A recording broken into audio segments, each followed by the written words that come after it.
Look, I'm grateful you found this podcast, but if you're listening to this because you think you might belong here, then my advice would be to stop right away. Listening to the Half-Blood Hill Show will only burden you with knowledge and insight about the Riordanverse that will make you more of a target. After all, as we've been told, once you know the truth, then it's only a matter of time before they sense it too, and they'll come for you. But perhaps you're already known to them, and in that case, you've come to the right place. Join me, your host, Jared Kyaw, as we dive deeply into the works of Rick Riordan, chapter by chapter, here on the Half-Blood Hill Show. So strap on your celestial bronze armor, sharpen your wit, and let the quest begin. What's really funny? Yeah. So what's really funny about this book that I have, this copy of the text that I have, I have the European copy, and I didn't realize that I had the European copy because I titled this Grover Unexpectedly Loses His Pants, which is what it's called in the English version. But in the British copy, it's Grover Unexpectedly Loses His Trousers. Trousers? Yeah. Cute. And then also, like, it talks about money, and it's paycheck, but it's not the way we write it. It's CHEQUE or whatever. Oh, so, fancy. yeah, I didn't know I had the British copy, but, you know, Okay. I'm just like Yeah, that. that's... We love it. Anyway, guys, welcome back to the third episode of the Half-Blood Hill Show. As you can tell, I am not talking to myself in a room today. I have a guest with me. Would you like to introduce yourself to the audience? Yeah, for sure. What's up, guys? My name's Jay, longtime friend of Jared. He's one of my besties, so it's a pleasure to be here. I'm really happy to have you on. One, it makes this so much less weird because I am talking to somebody. And two, because, like, I'm a huge fan of Percy Jackson, and so, like, I obsess over this series. And so, like, it's really cool when, like, people who are kind of, like, either haven't read it for a long time or not as obsessed with it, like, are able to share, like, this passion with me about it. So I'm really excited to talk about Chapter 3, which is Grover Loses His Trousers. But before we start, like, what's your experience been with Percy Jackson thus far? So I didn't know even that there was a second Percy Jackson series, so that should speak to my knowledge. I read probably maybe The Lightning Thief and the second book a very long time ago. Otherwise, my main experience has been with the movies and the show, both of which I've seen in their entirety. I'm actually writing something on Medium. It's like an article titled what new young adult readers can take from the Percy Jackson series. And I was doing this like research for it. And it's like, you should see the Google Trends graph of the Percy Jackson series before and after the live action came out on Disney Plus. Because it's like stable. Because, like, the last book of this series came out in 2009. So it's just been like, you know, mild search. And then boom, like giant spike when it comes to the live action. So, you know, maybe it'll, you know, continue to. It's weird because Riordan's never stopped writing, but I feel like there's been a fall off of, like, people that follow him. So, like, maybe this will inspire people to go back and look at some of the work that he's done in the past few years that nobody's read, unfortunately. But like I was saying earlier, I have the European version, I have the British version of this text. So my chapter is called Grover Unexpectedly Loses His Trousers. I think the US calls it Grover Unexpectedly Loses His Pants. Yes. And, like, it's weird because a lot happens in this chapter, and also, like, so little happens in this chapter where it's so, like, we're going to start with the summary, and then I was thinking we could maybe go, like, a little bit of, like, page by page, things we've noticed, things we could want to talk about.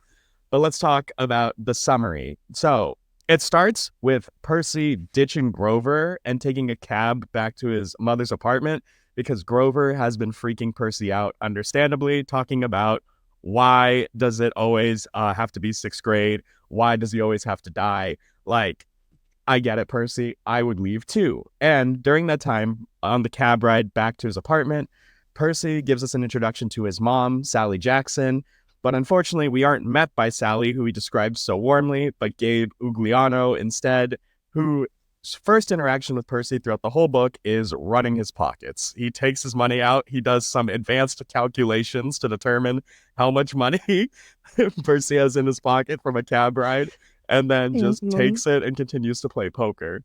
But thankfully, Percy is not left alone at home with that loser for too long, because Sally comes and we get to really see like this warm interaction between Percy and Sally. And Percy starts to tell his mom about everything that happened at Yancey Academy, even growing a little sad when mentioning Mr. Brunner and Grover, but doesn't tell Sally about the Mrs. Dodd's attack and the 3 old ladies knitting the socks of death.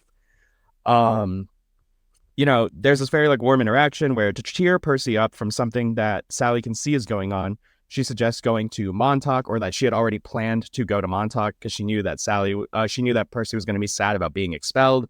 And so, unfortunately, while that beach has a lot of, sentimental value to Percy and his mom, we also get to see in that interaction the controlling nature of Gabe, who is somehow in charge of the house's finances and transportation, and that everything that the two of them want to do has to go through him.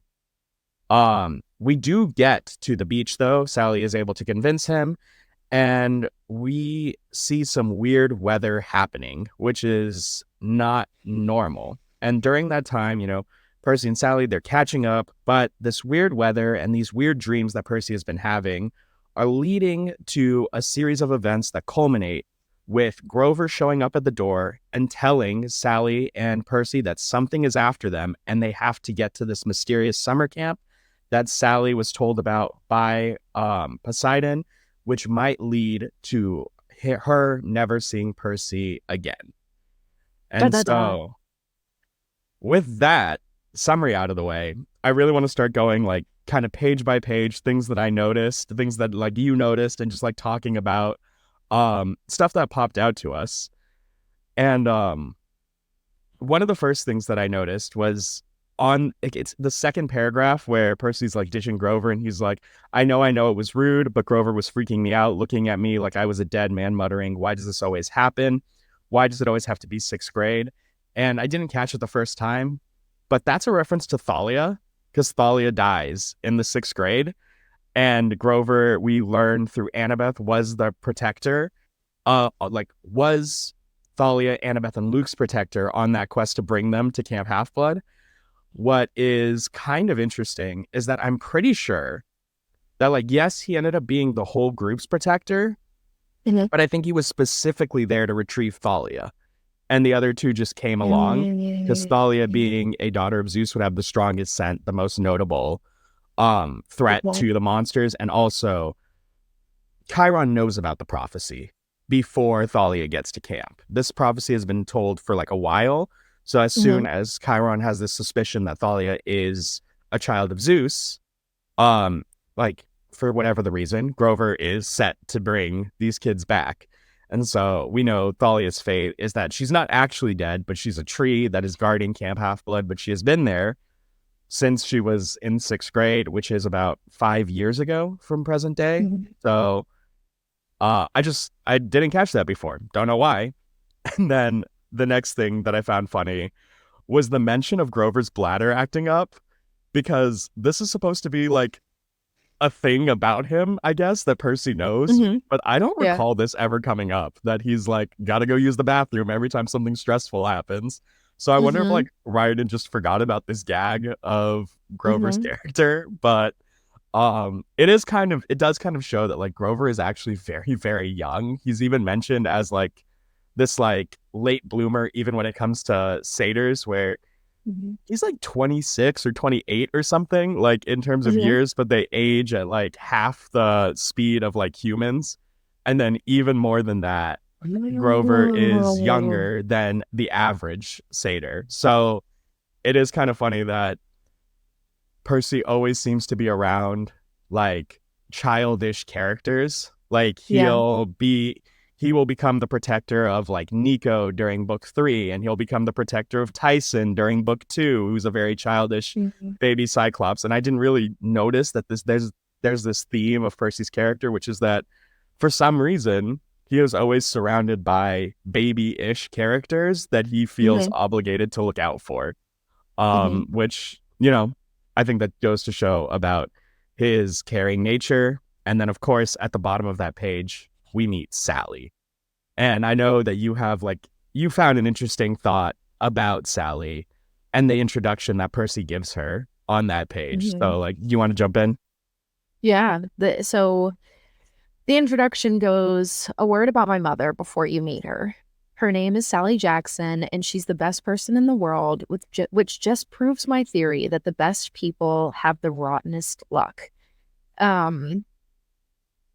What I was brainstorming was this idea that growing up, especially once Sally meets Gabe, is that he's stuck between these two polar opposite ends of personality, in a way that Sally is just like completely selfish, just profusely loving, and then Gabe is eternally selfish and horrible and abusive in his own way, which I think directly correlates to the way Percy reflects on himself and why he thinks that he is not so good, or why he feels like he doesn't deserve good things, which it must be a challenge because they have this great relationship, but he has that constant thought process throughout the book, and we see it in the chapters before, which you've pointed out already. But I think that it's although it's amazing to have a parental figure that loves you so unconditionally, sometimes I imagine that might add to the pressure he puts on himself in that comparison to his mom. Yeah, I mean, that's definitely got to have this like impact where it's not odd for a child to idolize their parent, especially at a young age, and then as you get older, you start to see the cracks of who that person is. But throughout the series, we never see cracks in Sally's character. She is just this loving of a person. And we see the stresses that she goes through. She gets a little bit more open about there's a time where Percy has to go and receive his mom's blessing to be able to go bathe in the river Styx. And she hesitates about it. She doesn't want that for Percy. But that selfishness is almost this desire to be I just don't want you to be that much in harm's way. Or this is because, in one sense, the curse of Achilles is this shield of protection on your body. But in another way, it's also a one-shot kill. And she would know about that because she's very versed in, the Greek myths, even naming Percy Perseus because of the fact that he was the only hero that got a happy ending. And Achilles was not a hero that got a happy ending, So it is interesting to see that relationship at play here. And I actually love the way the relationship grows throughout the series where she loves Percy. She wants to protect Percy. She'll always be Percy's mom. But then she's also I also understand that you have things to do. You have jobs that only unfortunately you can do. And I can't stay in your way of that as much as I would like to. Yeah. And this relationship is just so sad to me not because of Percy and Sally, but because most demigods don't have this relationship with their mortal parent. It's something that makes, it's something that just makes their relationship so pure. Hilariously, Sally actually kind of reminds me a lot of the parent that I thought Harry was going to be in the Cursed Child, where it's someone who's suffered so much that it's that love they would have would be unconditional. And just because it triggered in my brain, it was there was some things that popped out to me just because I was already thinking on the Harry Potter train. And so I was her parents died in a plane crash, which is, I wrote under that Zeus stays hating. Obviously Zeus didn't know that Sally was going to give birth to Percy and Poseidon was going to fall in love with her and stuff. But I'm do you think that when she met Poseidon and she learned who Poseidon was, she was slowly connecting the dots in her brain to be wait a minute, hold on, my parents died in a plane crash. Was that your brother that did that to my parents? You would think, because Sally's not dumb. Yeah. Sally is smart. She could And put that then together. the other line it just made me think of from the Harry Potter books is like, Yeah. so she gets raised by an uncle who didn't care much about her. And I'm Mm. like, oh, the overlap there. But like when it comes Mm-hmm. to the plane crash, it reminds me of like the story Vernon and Petunia were telling Harry about the way his parents died. Car And then crash. like I always just remember Hagrid being like, the Car Potters crash. dying dying in a car crash. It would be a scandal. Yes, So I that's a don't good point. so Oh I my don't know god. why it just reminded me of it, but it's like, No, that's yeah, she is this funny. very pure character, and it's like she actually Mm-hmm. shares a lot of the like same tragic fate that Harry, who's another very pure character, suffers from. For sure. The other thing is that God, she's so much better than me because it talks about how like that uncle that was like abusive to her gets sick, and she still drops Takes out of care of high it. school to take care of him. I'm just like, no, you're a better human than I could ever be because like Mm-hmm. no, it would have been I would have been like, oh, sucks that you're dying. Remember when I was having a bad day and you didn't do anything for me?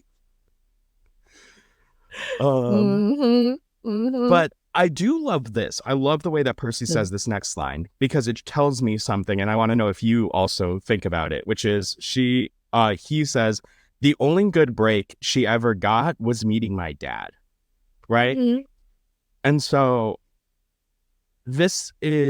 I read this as like Mm-hmm. the only person who would give Percy any information about his dad was Sally, right? Mm-hmm. And the fact that that is the way that Sally is describing her time with Poseidon to him, it just like shows this lack of bitterness that I think would be common. Like when you think about what the situation was for like most people, where it's like, I met this man, we stayed together for a summer, and now I have his kid and he's not in the picture at all.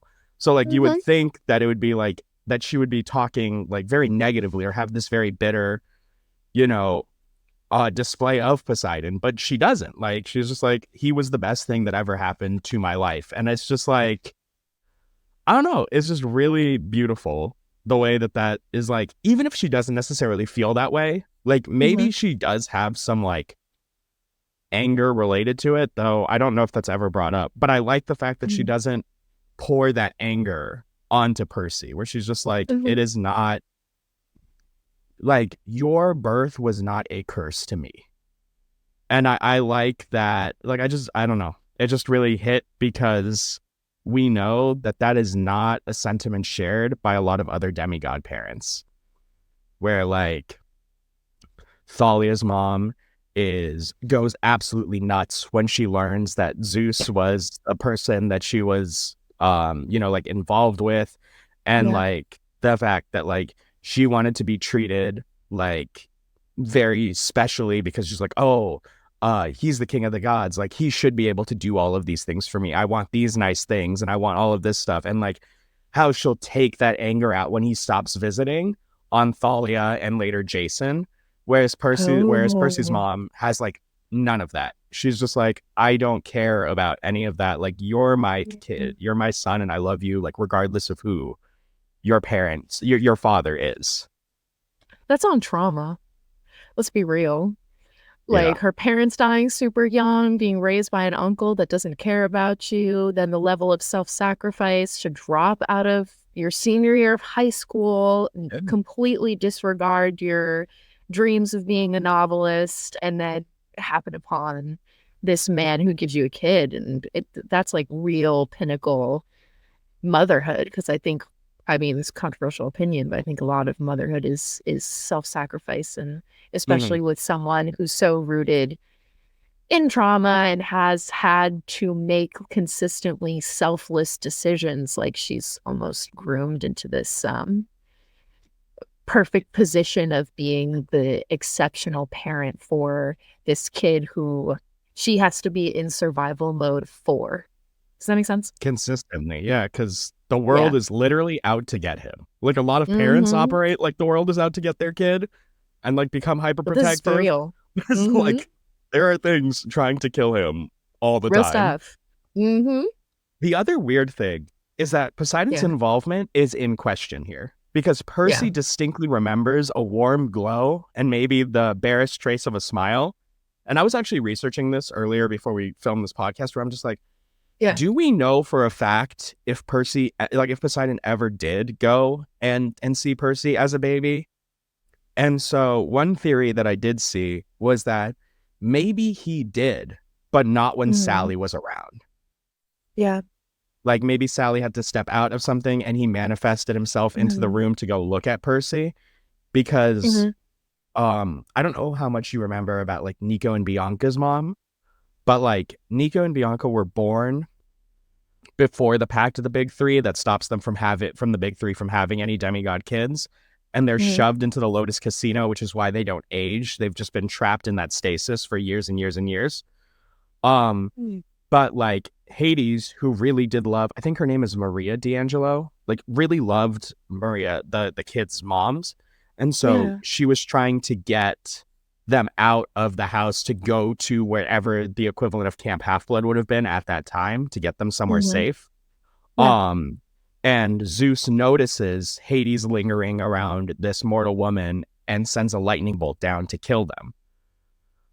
So I'm wondering if like Poseidon had to wait for moments that Sally left Percy unattended as a baby for him to go and see it, because he knew that Zeus would not strike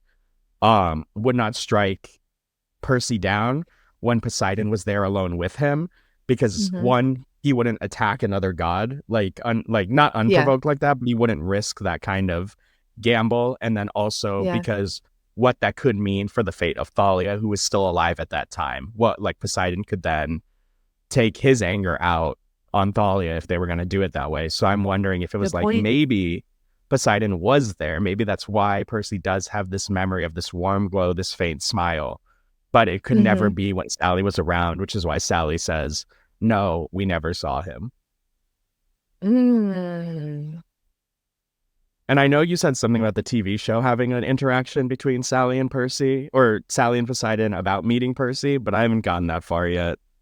Yeah, I would want to pin that for when you're caught up on the show, so that I'm not spoiling it. But yes, I don't want to spoil it, and then I'm sure that it'll come up later, and then we can talk about it then. But I know what you mean, and I hate that.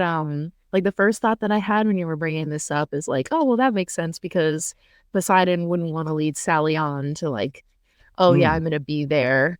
But that makes way more logistical sense, because a god is not empathetic like that.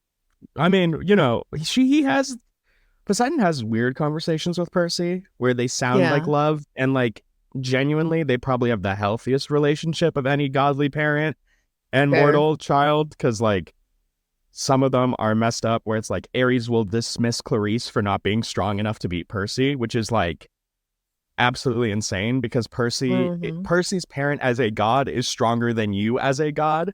So why are you, you know, like why would you expect your god to be strong? Like it's like, why would you expect your kid to be able to do something that you yourself can't do? For sure. You know, so like or Athena's pressure on Annabeth, where it's always like you're a failure because you haven't created anything like worthy of my work, where it's like Poseidon just straight up says like a lot of the times gods judge or gods determine gods judge their kids based on their actions. And then he says to Percy at some point, it's just like, and you, Percy Jackson, are without a doubt my favorite son. Like, and I just like, I don't know, like favorite is weird. It's a weird word to use there because, you know, they're your kids. But like of all the relationships, it's healthy. It's healthier. Like you never hear about a god showing up to any of their other kids' birthday parties throughout the series. Except for Hermes, who genuinely loves Luke but cannot do anything about it because his fate has been sealed. And that's just like another one. But speaking of Poseidon, what did you think about the line that like Percy's mom would always tell Percy, lost at sea, my mom told me, not dead, lost at sea? Like, did that invoke anything for you? Because it invoked something for me. I mean, I underlined it. I even did a little wavy underline. I didn't write what my thoughts were, but mostly how much of a non-answer that is, and also how much of a hint it is. And I feel like with who Sally is and her level of protection, one thing I think I didn't give her a lot of credit for when I read this in the beginning, not that I really cared very much for her character because I was more centered around like the interest in the kids and Percy's Mhm. story, that I didn't give her much thought, to be honest, long ago. I'll give her credit for doing her best not to lie. Like, it's a lie of omission for Mhm. sure, but she's really trying to give Percy as much truth as she possibly can, even if it's not the capital T truth. And I also, the reason I like it is Mhm. because it's a way of like her saying where it's like, he is not with us, not because he doesn't want to be, but because he's unable to be. Like, he is lost at sea. Like, he cannot come to the shoreline. Good And point. I just like, I don't know. I talked about it earlier or later or in an earlier video or whatever, where Poseidon literally says that Sally is a queen amongst women and should be treated like that. And the fact Yeah, that I like remember you he saying is that. remorseful of the fact that like because of their status as god and mortal, he can't give that to her. Hmm. Which, I mean, in theory he could. Like, he could make her a god, but He is a god. like But we that know the rules and regulations make it difficult. You know, a lot of them have like hands tied behind their backs, one hand tied behind their back yeah. in a certain way, you know? They have weird, like, it's very weird in terms of like what a god can and can't do. Like, I read somewhere that there's like, obviously Poseidon, Hades, and Zeus shouldn't have like mortal kids, demigod kids, because that Yeah, breaks the pact. But right. like, I don't think there is necessarily a rule that stops like a child of Hermes, like from Hermes, just staying in that house with that kid. Like, I don't think there's a rule about it. Like, he just can't give the kid any godly assistance, but like parental assistance, I feel like he Okay. should still be able to do. Like, kid asks Yeah. for advice on whatever. Like, I Hmm. don't know why their hands would be tied there, but I don't know. The gods are weird. I think we should keep an eye on that as we Yeah. progress. And I think you make an important distinction between godly assistance and parental assistance. Hmm. I think that's going to be an interesting theme if we keep our eyes on it, because this is so kid centered. And I love what you were saying about Ares and Athena's expectations Hmm. of their children. I think that that's going to be an interesting theme that we should consider as we keep reading.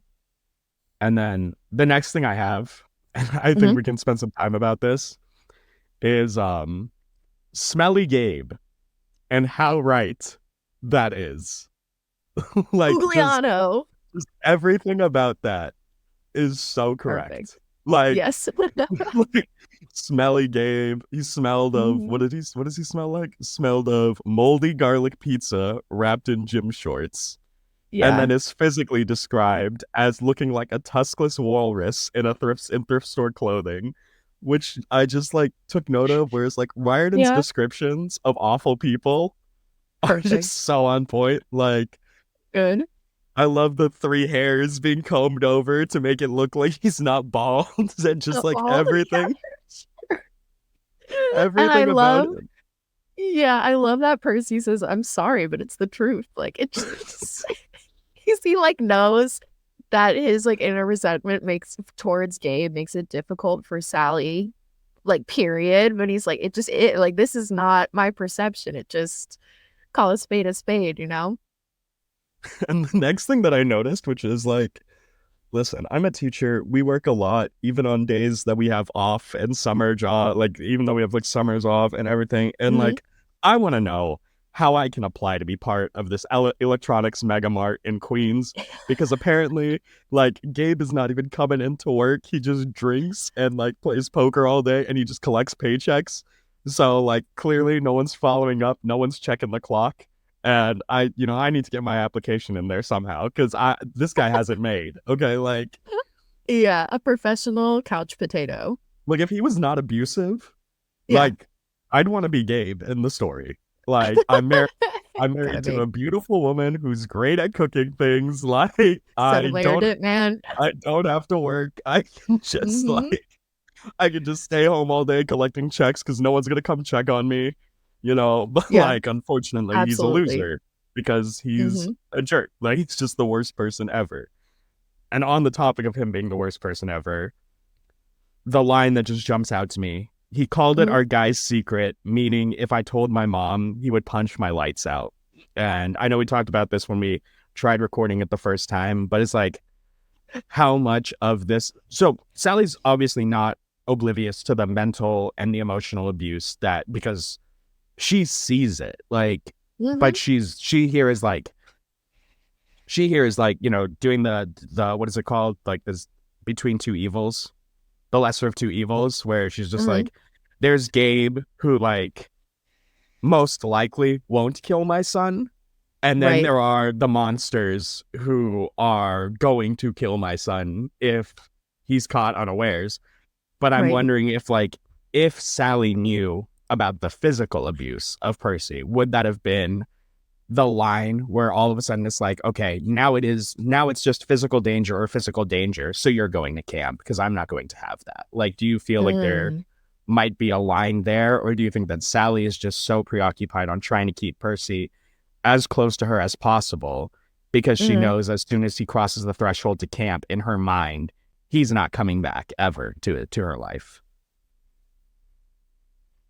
That's so difficult for me to say if it's one or the other, because there's, like, with someone who is so attuned to their child, it is slightly shocking and harder for me to buy that she wouldn't see through what's happening. But you make a really good point. When you're in survival mode, like, you know, she's always thinking about what could happen outside of what's already happening. Plus, she has the struggles of normal life, making the bills and dealing with things. And so, I mean, I could see it in both pockets. I would love to hope that she would see that and make a better choice. But I think that goes back to something super small that I want to mention of Smelly Gabe being Smelly Gabe on purpose. Yeah. And how he is, like, his sole purpose in their life is just another layer of protection and keeping these monsters away with his scent so as to protect Percy more. So it's, I don't know, that's a difficult one for me to say here nor there, but I know for a fact that Sally would never subject Percy to that. So it's a hard sell. Willingly, you know. Yeah. That smell part, I did underline the section where I literally said just great foreshadowing, which is Gabe could sniff out money like a bloodhound, which was surprising since his own smell should have covered up everything else. And again, Percy, you have no idea how right you are. Yes. And then the last thing that I put here was like, I don't know if you can see my note in that corner, but it's like, I hate that loser has friends. There, also that. Just like, I hate that he actually has friends that want to play poker with him. That is what. So there's a lot I don't like about Gabe in the live action like TV show, where it's like, Sally is literally going to murder this man at the end of the series, and like the Gabe that is presented in the TV show is like, I don't know. I just don't have the justifiable means to like be like, oh, you murdered him, but whatever, he deserved it. Like the Gabe in the TV show, I'm just like, he's just a loser. Like, it's not his fault. Agreed. He's just he roots for the Jets, which is already horrific. Like, there's, I just like, he's suffering enough. So like, I don't know if we need to kill him. But I don't think you've gotten there in the show. There's this snippet when Percy and Sally are missing, and he, as in Gabe, is in this like newscast where he's blaming Percy and saying that Percy probably murdered Sally. That's crazy. They have this like little itty bitty clip, and it, like, honestly, it's disgusting. Do not get me wrong. It takes a certain kind of human to like go on television and make an accusation like that, like, nuts. But I am in full agreement with you. Like, none of that is the cumulative mess of a human being that is in here. So I completely agree with you. So it's like, you know, I'm still, you know, obviously support Sally when because I don't know if you remember, but like she'll turn him into or he will get turned to stone using the Medusa head, and then Sally will sell his statue. And she calls it the poker player, and with that money she goes start creative writing school.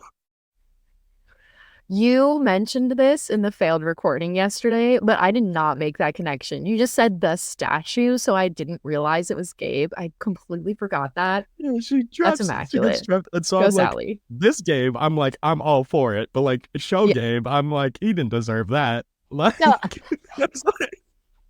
like he's garbage. Just trash, but He's this man, yes, this I man deserves agree. the worst things that could happen to him. I totally agree.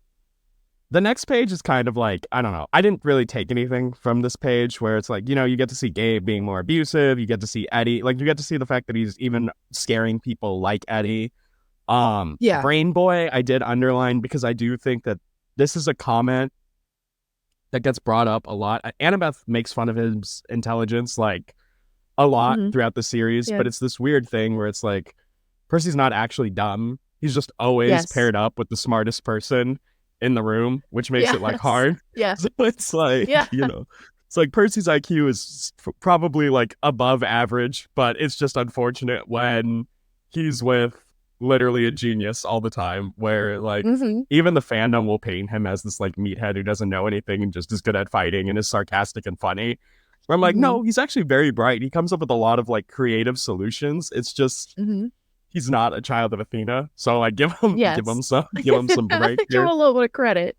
I had one small thing, and this is just to push how truly funny this writing is and how it just has not translated into the movie or the show for me. There are funny moments in both of them, but like every other paragraph just has this really good one line that's hilarious to me. And it's when Percy is explaining Gabe's friend Eddie. Gabe says something and then Eddie scowled into his bowl of pretzels. The other two guys in the room passed gas and harmony. It's so small, but such like all of these men are just skis balls that just sit around and eat and drink beer and watch sports, so and we gross. all own those people. You know what I mean? But just like the pure comedy in these books just doesn't translate, which is why reading it is so wholesome, because you get all of the super deep stuff with this like ultimate awesome layer of like great one-liners. And it's really funny because obviously, it's written from Percy's perspective, and these words are kind of like a diary of Percy. And so like it's the way that Percy will express his thoughts on the world, where he's very much like, he is the most over it 12-year-old I've ever met in my life. Like he's just like, I don't care. Like, please, can we get out of here? Let's move on. Yeah, I completely agree with you. One thing that I did notice was that it's the second to last paragraph or something where but as soon as I thought of that, my legs felt weak. I remembered Grover's look of panic and how he made me promise I wouldn't go home without him. A sudden chill rolled through me. I felt like something was looking for me right now. Something is looking for him right now, and it is Gabe that is stopping that thing from finding him. So I do like how that is like just immediately juxtaposed with each other. Yes. Ooh, good. The next page kind of gives us just more beauty into like Sally's character. Did you like that sound? Was that? I'm wondering if it's the same line I'm looking at. Like, what made you have that like feeling? Technically, it's at the end of the page we were just talking about. Okay. She, as in Sally, opened the door and my fears melted. Oh yeah. That's. I guess it's on the second page for mine, but what if it's on the next page for mine? But yeah, that's what I was looking at. And I have when she looked at me, it was like she was seeing all the good things about me and none of the bad. And I'm just like, oh, so wholesome. Sobbing. My heart is sobbing. I'm just like, I'm so great. Like throughout the series, like you're just so grateful that Percy has Sally, because like his life is about to get thrown into the blender, and it's not going to get easier. Yeah. No. I agree. So I it's just agree. having those supports in his corner that I Yeah. feel like one thing that I always think about when I think of like Harry Potter is that he has these supports, but a lot of them don't do anything for him. Like in the immediate, like It's I would say like his most useful supporter is Hermione throughout the series, whereas like Hermione knows the information that he needs to know, but yes. like, in terms of having to go through all the struggles, a lot of the times he has to do it himself. Like the only thing that I really think of is like, I mean, I think the like rating of the ministry, the Dumbledore Army rating of the Ministry of the Department of Mysteries is like the first time he actually has good support with him on Hmm. this. Like, I guess he has support with him, like when trying to hunt down Sirius Black in the third book when he doesn't know about like all the stuff yet, like looking for Peter Pettigrew going on. But I feel like a lot of that was like conveniently had people with him. Like Ron gets Yes. dragged into the Whomping Willow, and then he and Hermione but it wasn't like intentional. Whereas like the DA raiding the Ministry of the Department of Mysteries isn't intentional. Like they all say we're coming with you and we're gonna fight and die together if that's what needs be like what needs to happen. Um, like I'm so glad that like Percy has both Grover and Annabeth throughout this series who are like always ride or die with him through like the worst situations. And Hmm. then he has his mom, and later Rachel in like the mortal corner being like Hmm. supportive and like helping him still be a human being. And I think that that's like just this beautiful like dichotomy of the relationships because Annabeth really only appeals to more. I mean, later she will become his girlfriend and do more stuff for him, like in the humanizing relationships, going on dates, all of these things. But like at the start, Annabeth is more of his guide through the demigod world and Hmm. like is not necessarily able to help the human aspects that Percy's dealing with. Like even when Percy's like feeling bad about his mom possibly being dead, Annabeth's like, yeah, but we got a quest, so let's get going. Whereas like, you know, Sally and Rachel always like Percy's just like, it just feels good to be home or it just feels good to be with Rachel because like I feel like a normal human being around the two of Hmm. them. So it's like I never really consider it, but yeah, it's got to be weird being half god and half mortal, and like the requirements of both ends of it that he has to deal with. Yeah, you said a lot of things that I think go back to the way we compare and contrast Harry and Percy as heroes. Because to Mm-hmm. your point about Harry, I think the third book definitely coincidental a lot of the time, but your example with the DA that ends horribly.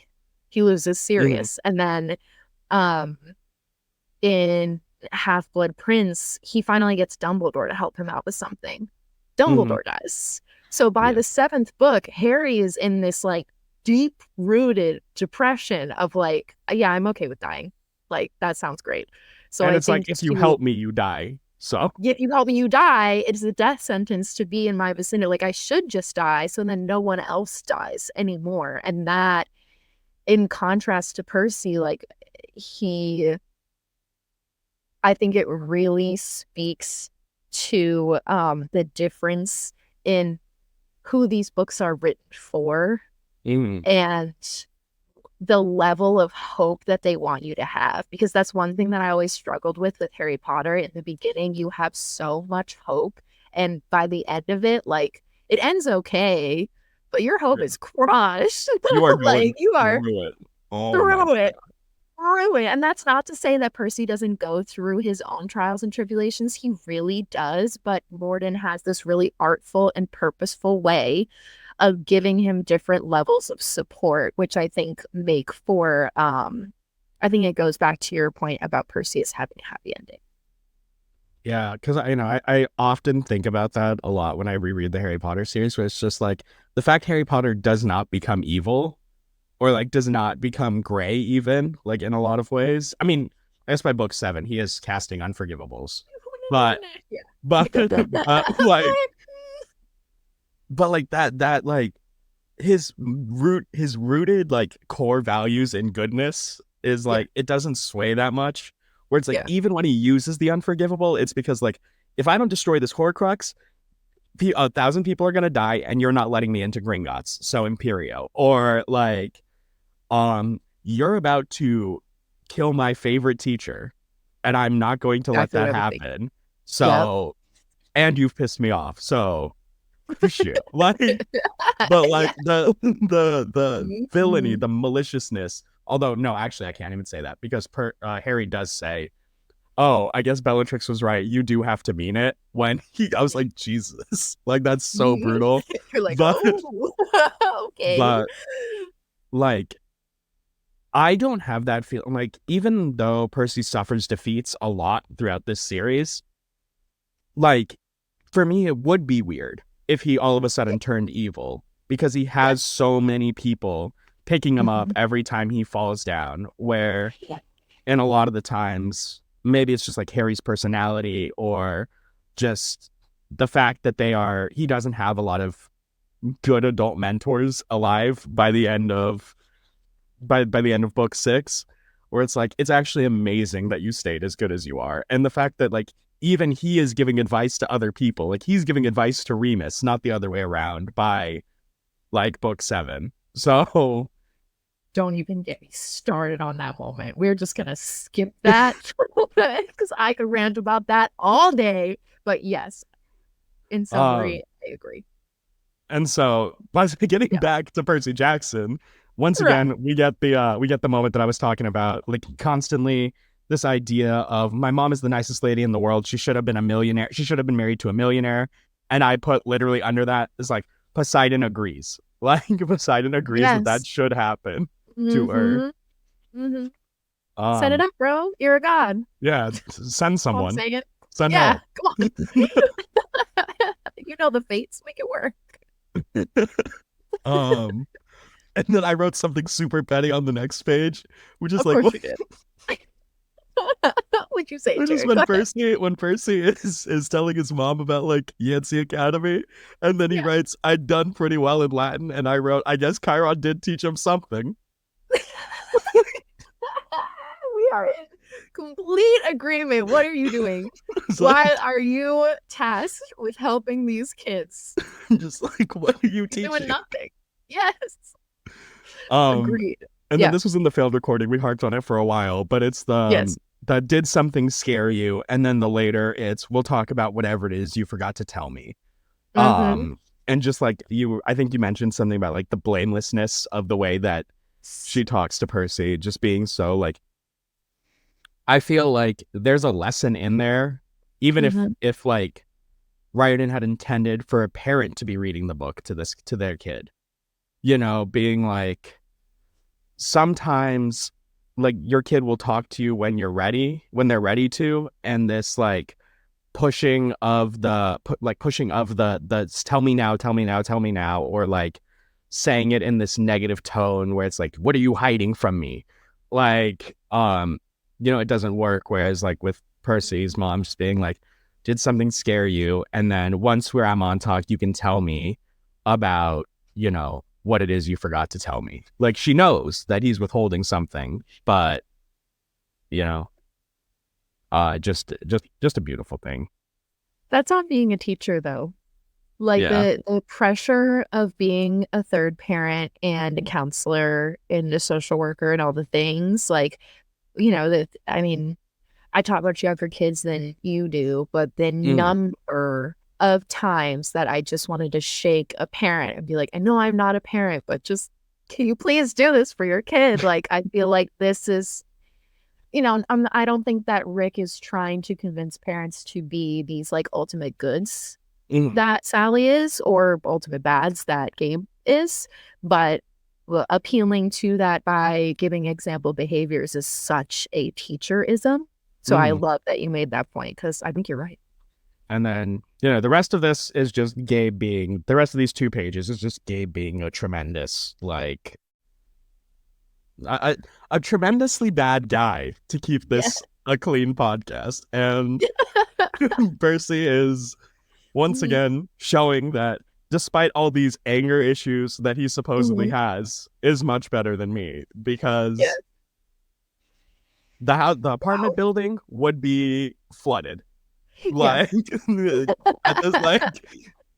Oh no, he drowned. He drowned. Couldn't. Sorry about It's too that. many beers. Oh god. Like, I think Percy. I mean, Percy had like. There's a scene, a scene that I love in book 5, where Percy literally conjures a hurricane.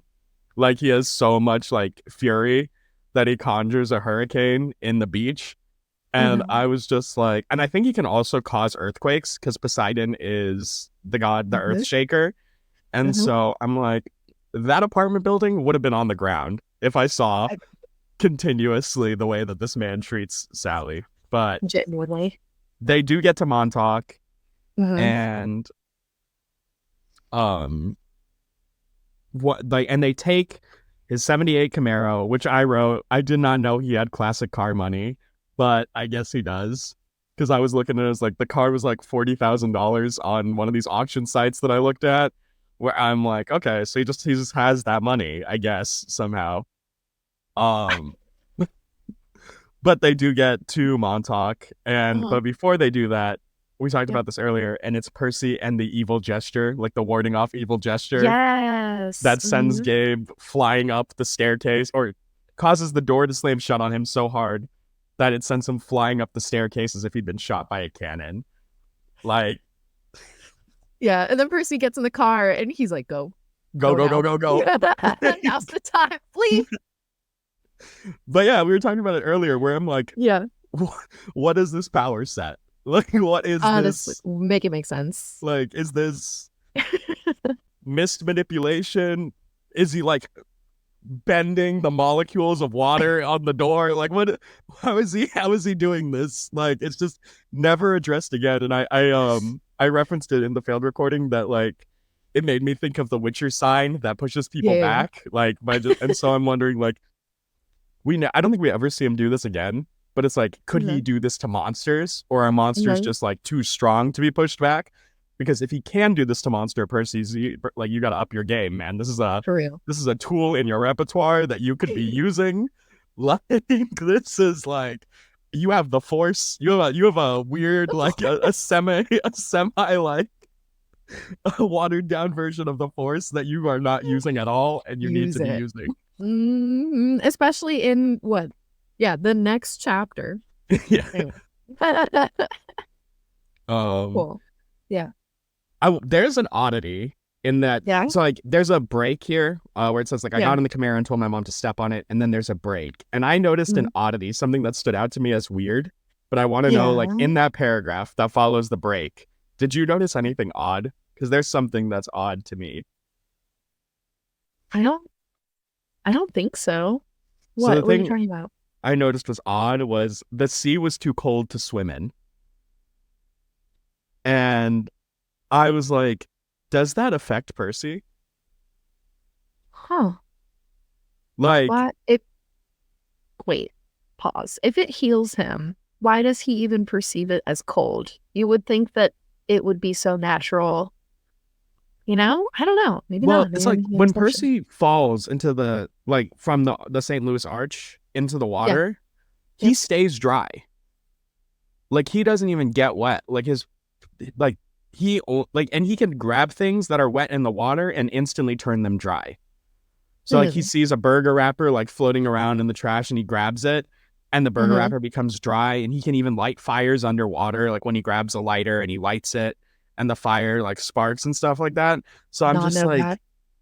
does Percy like, because he doesn't know that that's one of his power sets even after he's claimed that he doesn't have Yeah. to get wet unless he wants to, meaning he's doing that subconsciously.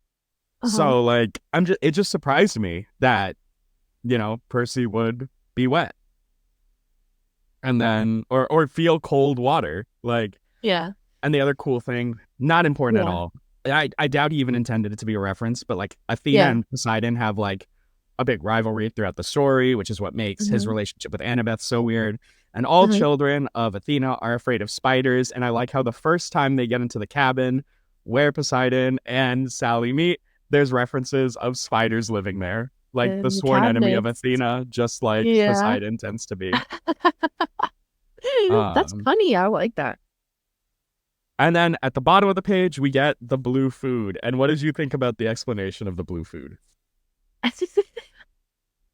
I mean, I'm gonna let you take that one because I love the way that you describe it as being Sally's rebellion. Yeah, so like the story that we learned is that Gabe one time told Percy that there was no such thing as blue food to like shoot like to make him feel bad. And then Sally's response to that was to start making everything she could blue as a way of Amazing. doing it. And so like it was one of the two forms of silent rebellion that Sally or that Percy notes that Sally did towards Gabe, the other Hmm. being refusing to change her maiden name. And the reason that Yes. I noted that is because she does get married again Hmm. to Paul Blowfus, and she will hyphenate her name for someone that she does genuinely love. And that, like, I also, it's a really sweet moment, but like, Hmm. she even asks Percy if Percy is okay with Paul. Like, the Oh, person that, like, and just like the fact that there's no one that comes above Percy in like Sally's eyes. yeah. And so even like asking, like, does it upset you that I am with Paul? And then like obviously Percy's like, no, because like you're actually happy for the first time in like this relationship. So no, it doesn't upset Hmm. me. And then like it's just this really beautiful, but it's like he's much older at this point. Like he's not 12, he's 16 True. when he has that like conversation. So Is that in the second series then? Is that why I have no no, idea what it's you're talking about? last is it, it's either Last Olympian or the Battle of the Labyrinth. Okay. One of the I two wonder books. also if his last name is Blowfish, which is so close to Blowfish, if There that is is reference like, of that. okay, I thought so. I was wondering, like, is it the hint of like Percy this? actually, with his dyslexia, reads Yeah. it as blowfish over and over again, even though Oh, you that's kind know of cute. it's Okay, blowfish. Yeah. cool. I wouldn't have known that, so thank you for clarifying, 'cause that's Um, actually adorable. and I did write something. There's actually a line in there that I Yeah. write that's beautiful because it goes into showing like the personality that Yeah. attracts Poseidon, which is Okay. she did have a rebellious streak like me. And later in the series, Poseidon tells Percy, you're not Yeah. very good at following directions. And I Hmm. understand that because the sea does not like to be confined. And so, Yeah. like, I like that, like, that rebellious streak that Sally has is part of what attracts Poseidon to her. Because it's like Oh. I noticed that like instantly, and just again Yikey. the way that Hmm. Sally talks about his dad. He was kind, Percy. She said, tall, handsome, and powerful, but gentle too. You have his black Yeah. hair, you know, and his green eyes. And Nope. those are all the descriptions Hmm. that girls. Percy has a lot of love interests in the series. Like, just everyone seems to fall in love with this kid. Which Uh-huh. is understandable. He's a great kid. But it's Yeah. actually funny because they all note those qualities, Yeah. like in Percy. So it's like all the good parts that Sally has said exist in Hmm. Poseidon are Hmm. the traits that every girl seems to notice about Percy. That Hmm. his green eyes, his black hair, the fact that he is Hmm. extremely powerful but a very gentle person. Like all of Yeah. that is like quotes traits that Annabeth will write about. There's like Ryden wrote a series called Demigod Diaries or whatever, and it's like each of Uh-huh. the characters takes like a perspective talking about a certain person. And Oh. when Annabeth is describing Percy, he's just like, yeah, you know, like he's really handsome, but don't tell him that; it'll go to his head. Like just like, but it's all of the, but like she describes all of the traits that Sally describes here about Poseidon. So I think that that's really cute. Because we're talking about this, I'm trying not to talk about Harry Potter, Yeah. but can we talk about the parallel of them both having dark hair and green eyes? Mm, What are the yeah. odds of that? Yeah, Just gonna name it and then put it away. I do think that it is cool or interesting Yeah. that it's like Yeah. when I think of the ocean, I think of Yeah. blue, but when Rick thinks of the ocean, he thinks of green, and I Yeah. think that that's just interesting the way like maybe he's thinking of like what is it? There's like one, is it the Caribbean? That's like extremely green. Like it's like it's considered the most beautiful water in the world, and it's green water. And so I'm wondering Oh, if that's like he thought of like what is considered the most beautiful like the beautiful type of water, and then he took yeah. that color to be the notice of it.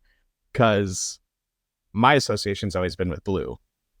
Well, I wonder though, because we perceive the ocean as blue because it's reflection of the sky. But when Mm, when I'm scuba diving and I'm under the water, it certainly looks green. It's like that's a true. bluish green, but when you're under it and in it, under it, in it, Yeah, it's green for sure. that's true. I didn't even think about that. Like, yeah, when you put your face into the water, it's not a pure blue. It's green when you yeah. It's a green. That's And I probably think it. that takes it away from Zeus and puts it in Poseidon's pocket more so. Oh, I that's wonder if true. that's the distinction there. Because Thalia and Jason and all the children of Zeus have what is quoted as electric blue eyes. I remember you saying that last time Yeah. when you were So talking about the socks. yeah. Yeah. Mm-hmm. And so Back the case. the line that I highlighted next is that he would be so proud. And it's like, he actually is. Sally is right about that, in that Mm-hmm. Poseidon is very proud of Percy and will tell him that almost Mm-hmm. every time they meet, just being Mm-hmm. like how proud, like how regretful he is that he can't be more involved, but how proud he Yeah. is of the person that um Percy is Percy's becoming. becoming. Yeah. Yeah. Um, although Yep. Sally says that Percy does not feel that way about his dad, saying, I felt angry at my father. Maybe it was Mm-hmm. stupid, but I resented him for going on that ocean voyage, for not having the guts to marry my mom. He'd left us, and now we were stuck with smelly Gabe. And I'm like, I feel that, Mm-hmm. because that is such a complex feeling to be Yeah. dealing with. And it's such an interesting, it plays a much bigger role in the story, Mm-hmm. where like every single kid at Camp Half Blood is desperate to be acknowledged by their parent, to be like, Yeah. like, I want to go on this quest so I can bring glory to my house. That's what Annabeth obsesses over. That's what Luke obsesses over. Yeah. That's what Clarice obsesses over, right? And Mm-hmm. when Percy is offered a quest to help his father, he only accepts it because he believes it's a way of saving his mom. Like, he Yeah. does not care at all Mm-hmm. about about this need to like, oh, I want to honor my father. Like, he even writes, I think later in the series, was just like, oh, my father needed me, and that caused me to have so many conflicting feelings, where it's like, where were you when I needed you, and Mm-hmm. like I just love that it is the relationship with his mom that causes him to go on this quest. Because if his mom was fine and he got accepted to the quest, he would have been like, I'm sitting here, you guys can kill each other, I don't care. Like, Mm-hmm. why would he? It makes sense. Why would Mm-hmm. he have any love for his dad? We know that his mom had love for his dad, but why would Percy? For all Percy Yeah. knows, everything that bad that is happening to him is because of his dad. Yeah. Especially because that quote that you read from is right after Sally establishes this misbelief that Percy has, that memory of Mm-hmm. Poseidon standing over him with a warm smile. And she says, no, honey, he knew I was expecting a baby, but he never saw you. He had to leave before you were born. So he says that line about being angry right after that. Because Yeah. that one moment that he had, the only moment, gone. Yeah. Mom dismissed it. I don't even know if she knew that it would have that much of an impact, but like, I think it does. yeah, it does have an impact on him. And, Yeah. despite the fact that, oh, well, there's one more thing that we should talk about. I am going to bring up another Harry Potter thing, unfortunately. But this one I don't need to yet. But it's that Yeah. conversation, that just agonizing conversation that Sally and Percy have about Yeah. sending Percy away because you don't want me around. I regretted the words as soon as they were out of my mouth. My mom's eyes welled with tears. She took my hand and squeezed it tight. Oh, Percy, no, I have to, honey. For your own good, I have to send you away. And I'm like, Yeah. oh my God, just. And she still can't say anything. Like, Yeah. she knows why, she sees Percy is confused and hurt because this is now the second time in a couple days that someone he looked up to said, "You don't belong here." Mm-hmm. Like with Chiron, who he really appreciated, and Mr. Brunner, and Mr. Brunner saying, "You don't belong here," and now he's hearing it from his own mom, and just like, oh, I feel for him so badly. Yeah, the way that I can see the purposefulness in Percy saying to his mom, "Because I'm not normal." Mm-hmm. And then his mom says, "You say that as if it's a bad thing, Percy, but you don't realize how important you are. I thought Yancey Academy would be far enough away. I thought you'd finally be safe." It's like he's like reaching out for this confirmation that he is normal somehow, or to get that affirmation from his mom, and she's like trying to give it to him. I think that goes back to what we were saying about like lies of omission. It's like she's trying to give him as much of the truth as she can, but she can't. Those two lines are actually so difficult. Those two lines are actually the ones that made me think of the Harry Potter, and it's the Harry Potter scene where Harry's dead and talking to Dumbledore, and Harry's just like, "Is this all real, or is this just in my head?" And Dumbledore saying like, "Of course it's all in your head. It's all in your head. But why does that mean? Why does that make it can't be real?" Yeah. And I just like, that same was just like, yeah, you're not normal, but why are you interpreting that as bad? You know, it's a bad thing. It's good to be weird. It's good to be weird. Although most times, you know, there is like power that comes from your unique traits. But unfortunately for Percy, being weird also involves the fact that apparently since he was a baby, weird things have been happening to him everywhere he goes, where there was a guy in a black trench coat that stalked him on the playground. There was someone, and that guy had one eye under his middle of his head. We wonder who that is, methinks. I think so. Like, the man only had one eye right in the middle of his head, so that's a Cyclops, which is interesting because Poseidon is the father of all Cyclops. So, was that Poseidon sending someone to be like, "All right, watch my kid, and if someone attacks him, it's on sight. Like, you go kill him. It's on sight, like, because you're a big Cyclops." Yeah, like, but just think. You know, and then the other one is obviously the reference to Hercules with the two snakes crawling into the crib that Percy strangles in the myth of Hercules. Hera sends them. Yeah. Oh, I thought it was one. I think it's two snakes. He ends up killing it and then playing with it, and they say that it's a rope. Oh. I'm not looking at it, so I could be wrong. A snake, I still think you're right. A snake. Yeah, but I think it's two snakes in the Hercules myth. Yes. But, like, yeah, it's definitely a reference to, like, a demigod child of the big three strangling a snake in their cot. But it makes me wonder, in the myth, it's Hera that sends the snake. Hera, I doubt, would be that involved in trying to kill Percy as a baby, because that's not her problem. And in her eyes, it's not, like, her issue. I mean, she hates all demigods regardless, because they're not, you know, they are... out of wedlock. Yeah, they're break her pact, which is she's the goddess of marriage. And that is why, like, Jason, both in this universe and in the mythological universe, they're half-bloods of Zeus, but Zeus essentially gives them up to Hera. Like, they are Zeus's kids, but they're Hera's heroes. So, like, technically, their provider, their guardian god, would be Hera, because Zeus has forfeited their lives to her. Okay. So, like, that's the way, like, and that's why she liked the name Jason, because Jason was Zeus's kid, but Zeus gave it up to Hera, and then Jason went on to go do great things. And so, when Thalia has a brother, that's why Thalia's mom names him Jason, so that Hera will have, like, mercy on the kid, because it reminds her of the hero that the one hero that she actually liked a lot. Interesting. We also get mention of the summer camp again on this page, with a special summer camp your dad wanted you to go to, which I think, again, references this weird relationship that Sally and Poseidon have, where Sally seems to be more in the know than most demigod parents about what is happening. I'm not sure how those messages are being conveyed. Unless like he just info dumped all of this when Sally came and was like, I'm pregnant. And then he said, okay, this is what you need to know. This, that, The introduction packet. There you are. yeah, like, okay, I have just ruined your life and your child's life with a bunch of stress.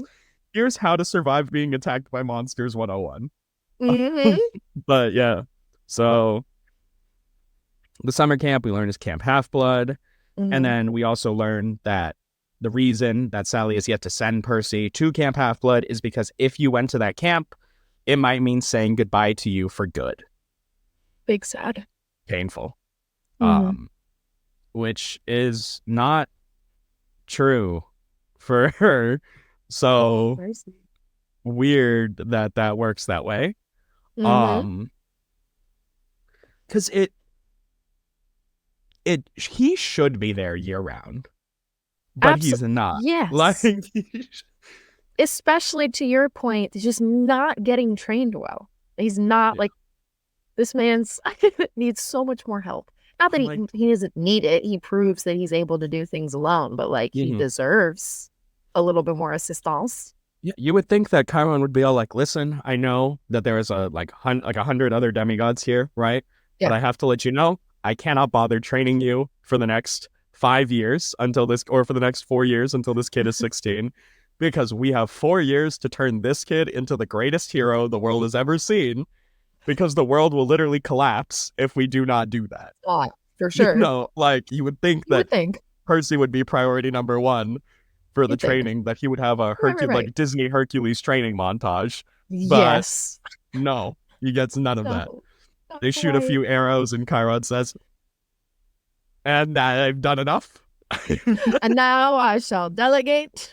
Good luck. Good luck. Yep. You got it, right? Oh, dude, it even appears. It even appears in book 5 where Chiron leads the campers to the battlefield where the war's gonna take place. And Percy's like, oh, Chiron, thank goodness you're here. Like, what should I do with this battle situation? And then Chiron says, Percy, we're in your army. You're the commander. Chiron's such a principal. Peak principal attitude. I'm just like, help a brother out. Like, give him some help. Chiron's like, I can't afford the liability, man. Yeah, listen, plausible deniability if I get. This is your war. This says Dumbledore's army. This is your war. I'm just like, Chiron, this affects you more than Percy. If the gods fall, you die. Like, yeah, you. He's like, I'm okay with that. But anyway, we get the dream of the eagle and the horse fighting each other, which I think that whole paragraph is just excellent symbolism. And this mysterious voice from the ground. So, like, technically, we still don't know that this is Greek mythology related. I mean, obviously, like, we know because the undertones are very, like, strong. But no one's ever directly come out and said the Greek gods still exist yet, right? Yes. But, like, rereading it, or even if you're just remotely familiar with Greek mythology, you're like, oh, the eagle, that represents Zeus. The horse, that represents Poseidon. And then Riordan tricks us with the ground rumbling. And you're like, oh, the ground rumbling from the underground, that must represent Hades because we have the other two brothers. But it actually does not. And it's a voice chuckled somewhere beneath the earth, goading the animals to fight harder. And like we think, and even Chiron thinks dumbly, again, going on my Chiron hate train here, that Hades is responsible for all of the bad stuff that's happening right now. And doesn't even remotely consider that it could be something else. And, it makes sense why. Like the trickery here, the red herring that's going on right here is very good, and it's so effective. It's very effective, like red herring writing, where it's like you believe it's hook, line, and sinker for me. Like when I was reading it the first time, I said, oh, that must represent Hades. Like I didn't even think about the fact that it could represent somebody else.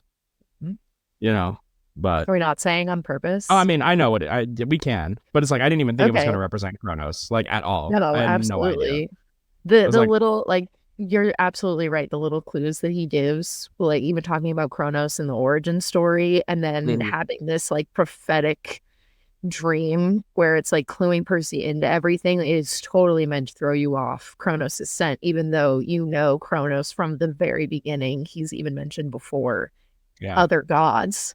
yeah, because he's Oh, but supposed to be done. He's like he can't even mhm. be considered a villain because like we're told, and the gods beat him. So it's Yep. like you don't even consider that Don't this even think person about is this coming one. back. Off the table now. Don't look And over then here.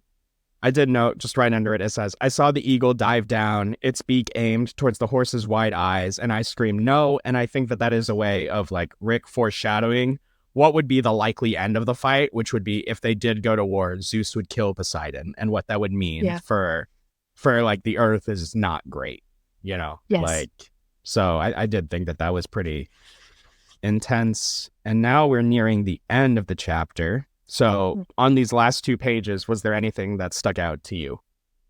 Yeah, dude. I mean, other than the fact that now we realize, oh, okay, Grover's not disabled. He's just a satyr and has these like clopping legs.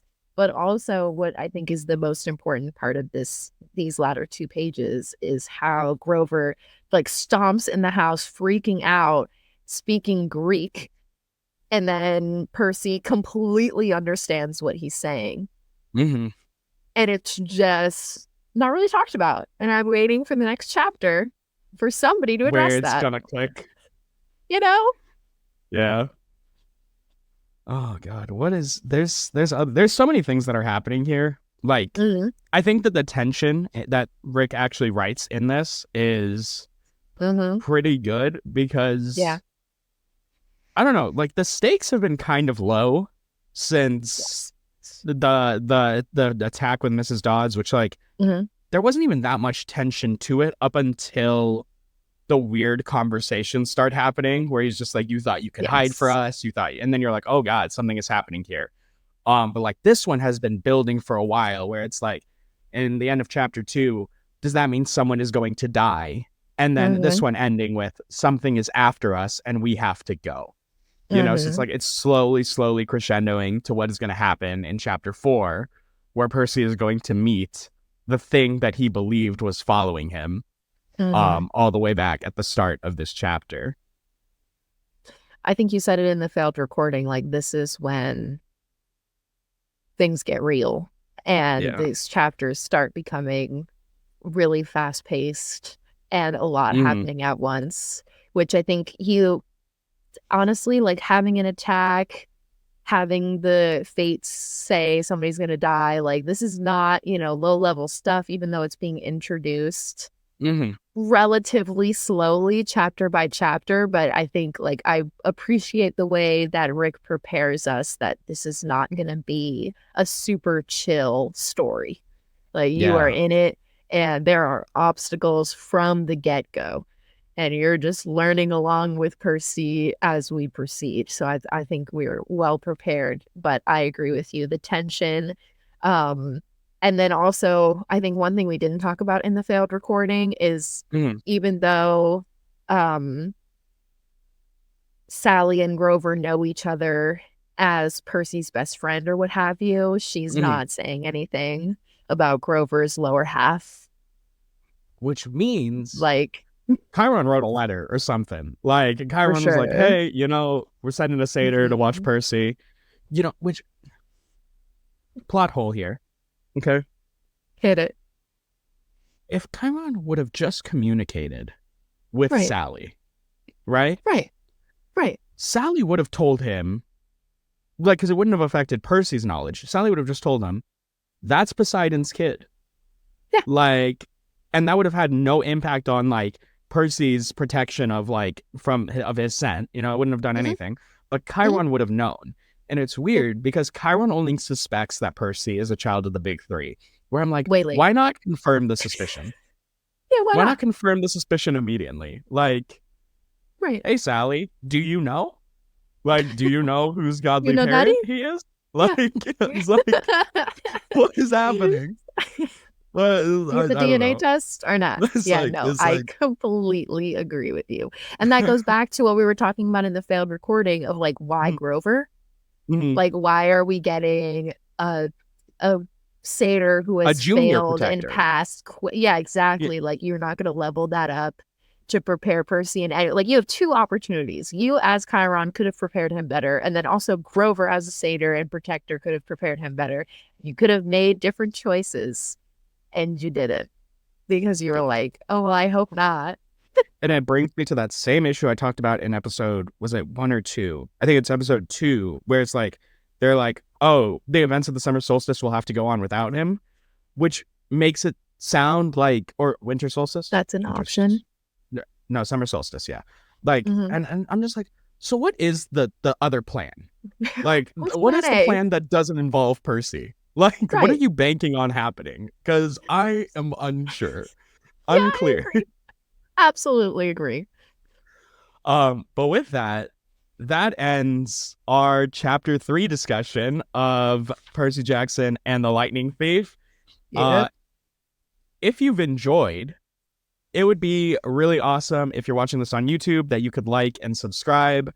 And if you are listening to this on an audio platform like Spotify or Apple Podcasts, if you could rate the show, preferably 5 stars, leave us a review, tell us what you think. You know, this is really fun. We're really happy to be able to deliver this to you. Huge shout out to Jay for joining me on this podcast so I don't feel like a loser talking to myself alone in a room. And with that, I wanted to give you the last word in case you have anything you wanted to say before signing off.